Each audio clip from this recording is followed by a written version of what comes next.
आज देश में धारा 370 और राम मंदिर के बाद जो मुद्दा चर्चा का विषय बना हुआ है वह है समान नागरिक संहिता यानी कॉमन सिविल कोड। यह मुद्दा जिसे सरकार के तरकश का अंतिम अस्त्र माना जा रहा है। जाहिर है इस पर राजनीति भी खूब होगी। भारतीय जनता पार्टी में 2014 और 2019 के लोकसभा चुनाव के दौरान अपने घोषणा पत्र में समान नागरिक संहिता का देश में लागू करने की बात की गई थी। इस मुद्दे पर चर्चा इसलिए भी तेज हो गई है क्योंकि यह देश के सबसे छोटे राज्यों में शुमार उत्तराखंड में सदन से पारित किया जा चुका है। इसके बाद यह राष्ट्रपति को भेजा जाएगा, जहां से अनुमति मिलने के बाद यह कानून बन जाएगा। कहा जा रहा है कि यूसीसी लागू करने वाला उत्तराखंड देश का पहला राज्य है, लेकिन सच इससे इतर है। इससे पहले गोवा में पहले से ही यूसीसी लागू है। गोवा भारत का पहला राज्य है जहां आज से नहीं बल्कि लगभग 150 साल पहले यूसीसी लाया गया था। वर्तमान में गोवा भारत का एकमात्र राज्य है जहां समान नागरिक संहिता है। इस संहिता की जड़ें 1867 के पुर्तगाली नागरिक संहिता में मिलती हैं, जिसे पुर्तगालियों द्वारा लागू किया गया था और बाद में इसे वर्ष 1966 में नए संस्करण के साथ बदल दिया गया।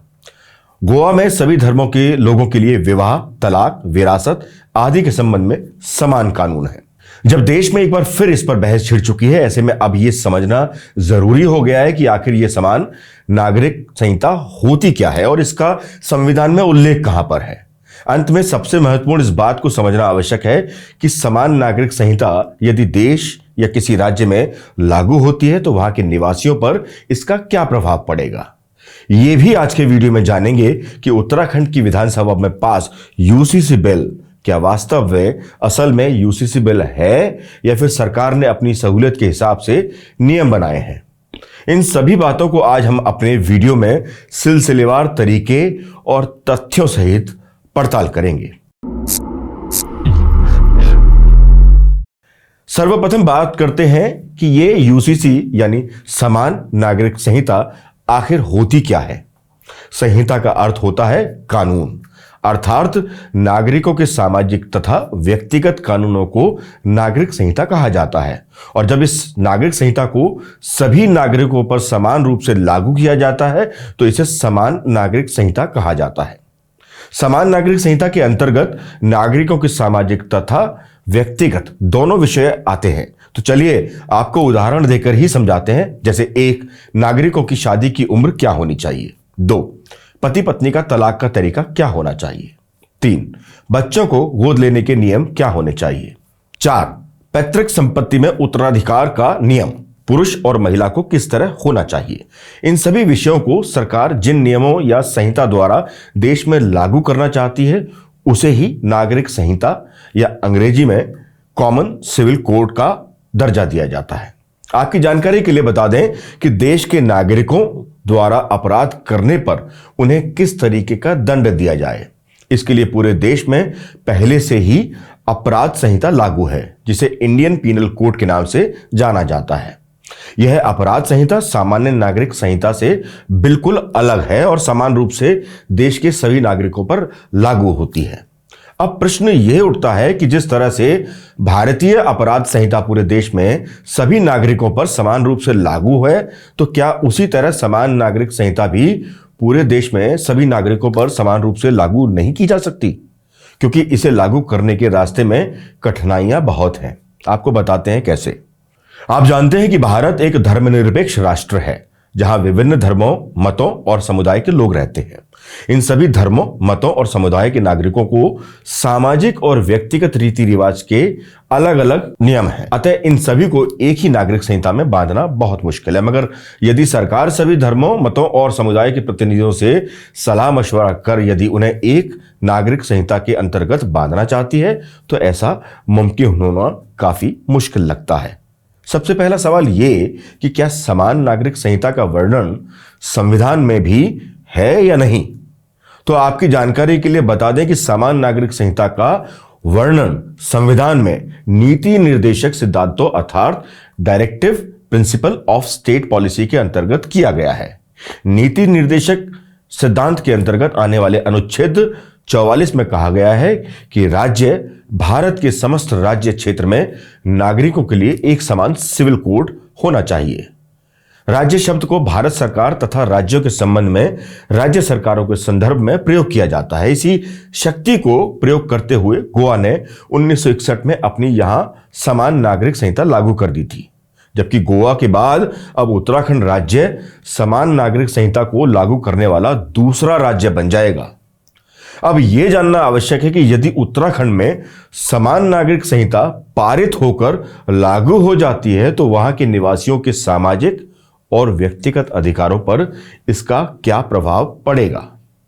यदि उत्तराखंड में समान नागरिक संहिता लागू होती है तो इसके मुख्य प्रभाव वहां रहने वाले अल्पसंख्यक मुसलमानों पर पड़ेंगे, क्योंकि हिंदू, बौद्ध, जैन तथा सिखों पर समान नागरिक संहिता पहले से ही अलग अलग कानून के रूप में लागू है। जैसे हिंदू विवाह अधिनियम 1955, उत्तराधिकार अधिनियम 1956, Hindu adoption and maintenance act 1956। इन सभी कानूनों में हिंदू शब्द के अंतर्गत हिंदू, बौद्ध, जैन और सिख पहले से ही शामिल हैं। केवल मुसलमानों पर ये कानून लागू नहीं होते हैं, क्योंकि उनके सामाजिक तथा व्यक्तिगत अधिकार पहले से ही होते हैं। इस बात में कोई अतिशयोक्ति नहीं है कि उत्तराखंड में समान नागरिक संहिता लागू होने के बाद मुसलमानों के भी सामाजिक व व्यक्तिगत अधिकार भी मुस्लिम पर्सनल लॉ के स्थान पर समान नागरिक संहिता द्वारा संचालित होंगे, अन्य सभी हिंदुओं के समान। ऐसा कैसे होगा, हम आपको उदाहरण देकर समझाते हैं जिससे आपके लिए समझना आसान हो जाए। जैसे हिंदुओं में लड़के के विवाह की न्यूनतम उम्र 21 वर्ष तथा लड़कियों के विवाह की न्यूनतम उम्र 18 वर्ष है, जबकि मुसलमान में मुस्लिम पर्सनल लॉ के अनुसार लड़कियों की शादी की न्यूनतम उम्र 15 वर्ष है, जबकि लड़कों की शादी हेतु कोई उम्र निश्चित नहीं की गई है। अब यदि उत्तराखंड में समान नागरिक संहिता लागू हो जाती है तो मुस्लिम लड़कियों की शादी की न्यूनतम उम्र भी 18 वर्ष हो जाएगी। समान नागरिक संहिता लागू होने पर उत्तराखंड के नागरिकों पर दूसरा प्रभाव यह होगा कि उन्हें शादी का रजिस्ट्रेशन करवाना होगा, जो अनिवार्य होगा। तीसरा प्रभाव पड़ेगा कि महिला तथा पुरुष दोनों को तलाक लेने का समान अधिकार होगा, अर्थात पुरुष और महिला कोई भी तलाक ले सकते हैं, लेकिन तलाक केवल कानून के दायरे में रहकर न्यायालय में ही लिया जा सकता है। चौथा प्रभाव यह होगा कि कोई भी पुरुष अपनी पहली पत्नी के जीवित रहते या तलाक लिए बिना दूसरी शादी नहीं कर सकते। यहां गौर करने वाली बात यह भी है कि हिंदू, सिख, बौद्ध तथा जैनों पर समान नागरिक संहिता का यह शर्त पहले से लागू है। यदि वे इस कानून का उल्लंघन करते हैं तो उन्हें 10 साल की सजा दी जाती है, जबकि मुसलमानों में अभी तक मुस्लिम पर्सनल लॉ के अनुसार पुरुष बिना तलाक के 3 शादी कर सकता है। अब बात करते हैं 5वें प्रभाव की। उत्तराखंड में समान नागरिक संहिता लागू होने पर पैतृक संपत्ति में पुरुष तथा महिलाओं को समान अधिकार प्राप्त होगा, अर्थात पिता की संपत्ति में पुत्र तथा पुत्री दोनों का समान अधिकार होगा। इस कानून का अंतिम मुख्य प्रभाव यह होगा कि उत्तराखंड में लिव इन में रहने वाले कपल्स को अब पुलिस में सेल्फ डिक्लेरेशन देना होगा, जिससे पुलिस को शादी की तरह ही लिविंग में रहने वाले कपल्स की भी पूर्ण जानकारी रहेगी, अब तक नहीं थी। इस तरह देखा जाए तो उत्तराखंड में यदि समान नागरिक संहिता लागू हो जाती है तो सभी धर्म, मत और समुदाय के लोग विवाह, तलाक, उत्तराधिकार तथा संतान गोद लेने के संबंध में एक ही कानून का पालन करेंगे। अब सवाल यह उठता है कि अगर यूसीसी इतना जरूरी है तो फिर इसको आज से पहले देश में किसी सरकार ने लागू किया क्यों नहीं? इसको जानने के लिए हमें थोड़ा पुराने समय में लौटना पड़ेगा। यूसीसी का इतिहास 100 साल से भी ज्यादा पुराना है। यूसीसी का इतिहास 19वीं शताब्दी में खोजा जा सकता है, जब शासकों ने अपराधों, सबूतों और अनुबंधों से संबंधित भारतीय कानून के संहिताकरण में एक रूपता की आवश्यकता पर बल दिया था। हालांकि तब विशेष रूप से सिफारिश की गई थी कि हिंदुओं और मुसलमानों के व्यक्तिगत कानूनों को इस तरह के कानून से बाहर रखा जाना चाहिए। ब्रिटिशर ईसाई थे, इसलिए उनके लिए भारत में चल रही जटिल प्रथाओं को समझना मुश्किल था। साथ ही अंग्रेजों का मुख्य उद्देश्य ही भारत से पैसा लूटना था, इसलिए वो किसी विवाद में पड़ना भी नहीं चाहते थे। समान नागरिक कानून का जिक्र पहली बार 1835 में ब्रिटिश काल में किया गया था। उस समय ब्रिटिश सरकार की एक रिपोर्ट में कहा गया था कि अपराधों, सबूतों और ठेके जैसे मुद्दों पर समान कानून लागू करने की जरूरत है। संविधान के अनुच्छेद 44 में सभी नागरिकों के लिए समान कानून लागू करने की बात कही गई है, लेकिन फिर भी भारत में अब तक इसे लागू नहीं किया जा सका। इसका कारण भारतीय संस्कृति की विविधता है। यहां एक ही घर के सदस्य भी कई बार अलग अलग रिवाजों को मानते हैं। आबादी के आधार पर हिंदू बहुसंख्यक हैं, लेकिन फिर भी अलग अलग राज्यों में उनके रीति रिवाजों में काफी अंतर मिल जाएगा। सिख, जैन, बौद्ध, ईसाई और मुसलमान आदि तमाम धर्म के लोगों का अपना अलग कानून है। ऐसे में अगर समान नागरिक संहिता को लागू किया जाता है तो सभी धर्मों के कानून अपने आप ही स्वतः ही समाप्त हो जाएंगे। हालांकि 1941 में हिंदू कानून पर संहिता बनाने के लिए BN राव समिति का गठन किया गया था। राव समिति की सिफारिश पर 1956 में हिंदुओं, बौद्धों, जैनियों और सिखों के उत्तराधिकार मामलों को सुलझाने के लिए हिंदू उत्तराधिकार अधिनियम विधेयक को अपनाया गया। हालांकि मुस्लिम, ईसाई और पारसियों के लिए अलग कानून रखे गए थे। भारत की स्वतंत्रता के बाद UCC पर अलग अलग विचार थे। कुछ सदस्यों का मानना था कि UCC भारत जैसे अलग अलग धर्मों और संप्रदायों वाले देशों में लागू करना ठीक नहीं या बेहतर नहीं होगा, जबकि अन्य का मानना था कि UCC देश में अलग अलग समुदायों के बीच एक देश एक कानून की तर्ज पर सद्भाव लाएगा। देश के पहले प्रधानमंत्री पंडित जवाहरलाल नेहरू का उस समय यही कहना था। मुझे नहीं लगता कि वर्तमान समय में भारत में मेरे लिए इसे आगे बढ़ाने का प्रयास करने का समय आ गया है। ये शब्द नेहरू के हैं। नेहरू इसलिए भी ऐसा नहीं चाहते थे क्योंकि देश हिंदुस्तान पाकिस्तान के बंटवारे के समय काफी नुकसान झेल चुका था और वो नहीं चाहते थे कि इसे लागू करने पर फिर कोई विवाद देश में पैदा हो। डॉक्टर BR अम्बेडकर का इस मुद्दे पर मानना था कि UCC किसी पर थोपा नहीं जाना चाहिए, बल्कि इसको लागू करने के लिए राज्य स्वतंत्र होने चाहिए। भारत में गोवा एकमात्र ऐसा राज्य है जहां UCC लागू है। संविधान में गोवा को विशेष राज्य का दर्जा दिया गया है। इसे गोवा सिविल कोड के नाम से भी जाना जाता है। वहां हिंदू, मुस्लिम और ईसाई समेत सभी धर्म और जातियों के लिए एक ही फैमिली लॉ है। इस कानून के तहत गोवा में कोई भी ट्रिपल तलाक नहीं दे सकता है। रजिस्ट्रेशन कराए बिना शादी कानूनी तौर पर मान्य नहीं होगी। शादी का रजिस्ट्रेशन होने के बाद तलाक सिर्फ कोर्ट के जरिए ही हो सकता है। संपत्ति पर पति पत्नी का समान अधिकार है। इसके अलावा पेरेंट्स को कम से कम आधी संपत्ति का मालिक अपने बच्चों को बनाना होगा, जिसमें बेटियां भी शामिल हैं। गोवा में मुस्लिमों को 4 शादियां करने का अधिकार नहीं है, जबकि कुछ शर्तों के साथ हिंदुओं को 2 शादी करने की छूट दी गई है। देश में समान नागरिक संहिता को लागू करने को लेकर पहले भी राय मांगी जा चुकी है। साल 2016 में विधि आयोग ने UCC को लेकर लोगों से यह राय मांगी थी। इसके बाद आयोग ने 2018 में अपनी रिपोर्ट तैयार की और कहा भारत में समान नागरिक संहिता की आवश्यकता नहीं है। वैसे समान नागरिक संहिता में बीजेपी के मुख्य 3 एजेंडे शामिल रहे हैं। इसमें पहला जम्मू कश्मीर से अनुच्छेद 370 को हटाना था, दूसरा अयोध्या में राम मंदिर का निर्माण कराना था।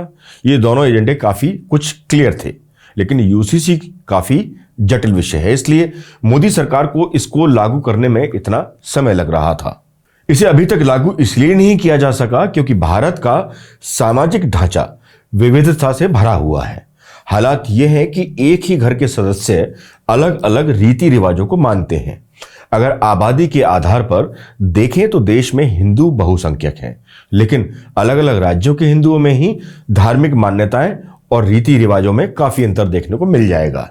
इसी तरह मुसलमानों में भी शिया, सुन्नी, वहावी, अहमदिया समाज में रीति रिवाज और नियम अलग हैं। ईसाई के भी अलग अलग धार्मिक कानून हैं। वहीं किसी समुदाय में पुरुष कई शादी कर सकते हैं, तो कहीं विवाहित महिला को पिता की संपत्ति में हिस्सा नहीं मिल सकता, तो कहीं बेटियों को संपत्ति में बराबर का अधिकार दिया गया है। समान नागरिक संहिता लागू होते ही ये सभी नियम स्वतः ही खत्म हो जाएंगे। हालांकि संविधान में नागालैंड, मेघालय और मिजोरम के स्थानीय रीति रिवाजों को मान्यता व सुरक्षा देने की बात कही गई है। सुप्रीम कोर्ट ने भी कई ऐतिहासिक निर्णयों में सरकार से UCC को लागू करने का आह्वान किया है और समय समय पर न्यायालय ने केंद्र सरकार से इस पर अपना रुख स्पष्ट करने को कहा है। मोहम्मद अहमद खास बनाम शाह बानो बेगम के ऐतिहासिक फैसले में सुप्रीम कोर्ट ने एक तलाकशुदा मुस्लिम महिला की याचिका पर सुनवाई करते हुए याचिकाकर्ता के पक्ष में फैसला दिया और समुदाय के व्यक्तिगत कानूनों की बजाय भारत के कानून सीआरपीसी को प्राथमिकता दी थी। अब इस फैसले में अदालत ने यह भी कहा था कि संविधान का अनुच्छेद 44 एक बेकार पड़ा हुआ आर्टिकल बनकर रह गया है। अब एक सरसरी नजर में जान लेते हैं कि आखिर क्या है यूनिफॉर्म सिविल कोड। विवाह, तलाक, गोद लेने और संपत्ति में सभी के लिए एक नियम। परिवार के सदस्यों के आपसी संबंध और अधिकारों में समानता। जाति, धर्म या परंपरा के आधार पर नियमों में कोई रियायत नहीं। किसी भी धर्म विशेष के लिए अलग से कोई नियम नहीं। ये सिविल कोड की मुख्य बातें हैं। अब आते हैं कि अगर यूसीसी लागू हो तो होगा क्या।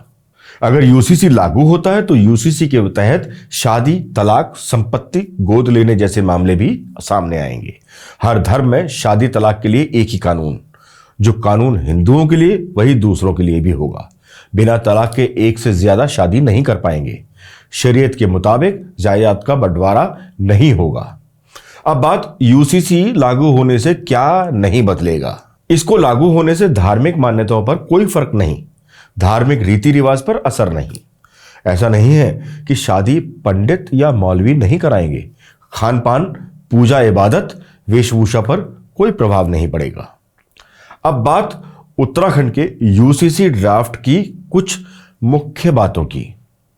यूसीसी का असल मतलब कुल मिलाकर यही है कि सभी धर्म, जाति, समुदाय, जनजाति जो भी उत्तराखंड में रह रहे हैं उन पर यह कानून एक समान रूप से लागू होगा। लेकिन उत्तराखंड के यूसीसी में ऐसा है नहीं, इसलिए इसे असल यूसीसी कहा नहीं जा सकता। समान नागरिक संहिता पर ड्राफ्ट कमेटी की रिपोर्ट सैकड़ों पन्नों की है। इसमें करीब 2,33,000 लोगों ने अपने विचार दिए हैं। इसे तैयार करने वाली कमेटी ने कुल 72 बैठकें की थी। विभिन्न रिपोर्ट्स के मुताबिक यूसीसी के ड्राफ्ट में 400 से ज्यादा धाराएं हैं। यूसीसी विधेयक महिला अधिकारों पर केंद्रित है। इसमें बहु विवाह पर रोक का प्रावधान है। लड़कियों की शादी की उम्र 18 साल से बढ़ाने का प्रावधान है। समान नागरिक संहिता बिल में लिव इन रिलेशनशिप के लिए रजिस्ट्रेशन को जरूरी कर दिया गया है। मतलब पहले से जिस प्रदेश में महिला अपराध इतना अधिक हो वहां अब पुलिस इन मामलों पर अंकुश लगाने के बजाय अब लिव इन रिलेशनशिप में रहने वालों की जांच में व्यस्त रहेगी। यह नियम थोड़ा पेचीदा भी है। मतलब अब लिव इन रिलेशनशिप को पूरी तरह से शादी की बराबरी का दर्जा दिया जा रहा है इस बिल के मुताबिक। यानी कि अगर आप सोच रहे हैं कि आपको लिव इन रिलेशनशिप में रहना है तो आप ये सोच लीजिए कि आपको शादी से भी ज्यादा दिक्कतें होने वाली हैं, क्योंकि सेक्शन 378 साफ साफ लिखता है कि अगर आप इस स्टेट में रहते हैं या नहीं रहते हैं, आपके पास डोमिसाइल रेजिडेंस हो या नहीं हो वो जरूरी नहीं, लेकिन फिर भी आपको एक statement of live in relationship देना ही होगा उस जगह के रजिस्ट्रार को। जब आपकी रिलेशनशिप खत्म होगी तो आप एसएमएस या गुस्से में फोन करके रिलेशनशिप खत्म नहीं कर सकते, बल्कि आपको रजिस्ट्रार को भी बताना होगा कि आपका रिलेशन अब खत्म हो गया है। अगर आप यानी कोई भी लड़का या लड़की 21 वर्ष से कम की उम्र के हैं तो आपके रजिस्ट्रेशन की कॉपी पेरेंट्स को भी भेजी जाएगी। फिर आपका रजिस्ट्रार आपकी उस स्टेटमेंट की कॉपी की जांच पड़ताल करेगा कि वो लड़का या लड़की किसी और रिलेशनशिप में तो नहीं है, कहीं वो माइनर तो नहीं है या फ्रॉड तो नहीं है। यानी आप समझ गए होंगे कि पुलिस कैसी और क्या क्या जांच आपके लिव इन रिलेशनशिप में करेगी। साथ ही रजिस्ट्रार 30 दिन में यह डिसाइड करेगा कि आप लिव इन रह सकते हैं या नहीं। मतलब आप स्टेट से परमिशन लोगे कि आप किसी के साथ रिलेशन में रहेंगे या नहीं रहेंगे। मतलब स्टेट आपका इस मामले में अंकल होगा। मतलब इसके अंतर्गत आने वाला लड़का या लड़की को फिर चाहे वो राज्य के निवासी हो या नहीं, उनको साथ रहने यानी लिव इन में रहने के लिए एक रजिस्ट्रेशन करवाना ही होगा। उसके पश्चात संबंधित पुलिस थाने की ये रिपोर्ट रजिस्ट्रेशन कार्यालय के द्वारा आगे की फॉर्मेलिटीज के लिए जाएगी और ये निश्चित किया जाएगा कि क्या कोई गलत जानकारी देकर तो साथ में नहीं रह रहा। वैसे ऐसे ही एक मामले में सुप्रीम कोर्ट में जस्टिस चंद्रचूड़ की कोर्ट में ऐसी ही एक पिटीशन डाली गई थी, पर तब सुप्रीम कोर्ट ने इसको बेकार की चीज बताकर खारिज कर दिया था। साथ ही पिटिशनर से फाइन भी वसूला था। मगर अब ये कानून बनने जा रहा है। इसके अलावा बिल में लड़कियों को भी लड़कों के बराबर ही विरासत का अधिकार देने का प्रस्ताव है। वैसे अभी तक कई धर्मों के पर्सनल लॉ में लड़कों और लड़कियों में समान विरासत का अधिकार नहीं है। उत्तराखंड की 4% जनजातियों को कानून से बाहर रखने का प्रावधान भी किया गया है, क्योंकि कई जनजातियों को इससे बाहर रखा गया है। तो पहला कारण तो यह है कि इसको पूरा यूसीसी आप कह नहीं सकते। यहां सरकार ने अपनी मर्जी के हिसाब से इसको बाहर रख दिया है। अब जो 4% जनता बाहर है, तो फिर ये समानता कैसी होगी जिसे आप यूसीसी कह रहे हैं? मसौदे में जनसंख्या नियंत्रण उपायों और अनुसूचित जनजातियों को शामिल नहीं किया गया है। बिल में शादी का रजिस्ट्रेशन जरूरी करने का प्रस्ताव रखा गया है। साथ ही शादी का रजिस्ट्रेशन नहीं कराने पर सरकारी सुविधाएं नहीं देने का प्रस्ताव भी रखा गया है। बिल में बच्चा गोद लेने की प्रक्रिया आसान करने का प्रस्ताव रखा गया है। मुस्लिम महिलाओं को भी बच्चा गोद लेने का अधिकार देने का प्रस्ताव बिल में रखा गया है। मुस्लिम महिलाओं के भीतर हलाला और इद्दत पर रोक लगाने का प्रस्ताव बिल में रखा गया है। पति की मृत्यु पर पत्नी ने दोबारा शादी की तो मुआवजे में माता पिता का भी हक होने का प्रस्ताव रखा गया है। पत्नी की मृत्यु होने पर उसके मां बाप की जिम्मेदारी पति पर होगी। पति पत्नी के बीच विवाद हुआ तो बच्चों की कस्टडी दादा दादी को देने का प्रस्ताव भी यूसीसी विधेयक में रखा गया है। समान नागरिक संहिता को लेकर अगर दुनिया की बात करें तो ऐसे तमाम देश हैं जहां ये लागू है। इस लिस्ट में America, Ireland, Pakistan, Bangladesh, Malaysia, Turkey, Indonesia, Sudan, मिस्र जैसे तमाम देशों के नाम शामिल हैं। यूरोप के भी कई ऐसे देश हैं जो एक धर्मनिरपेक्ष कानून को मानते हैं।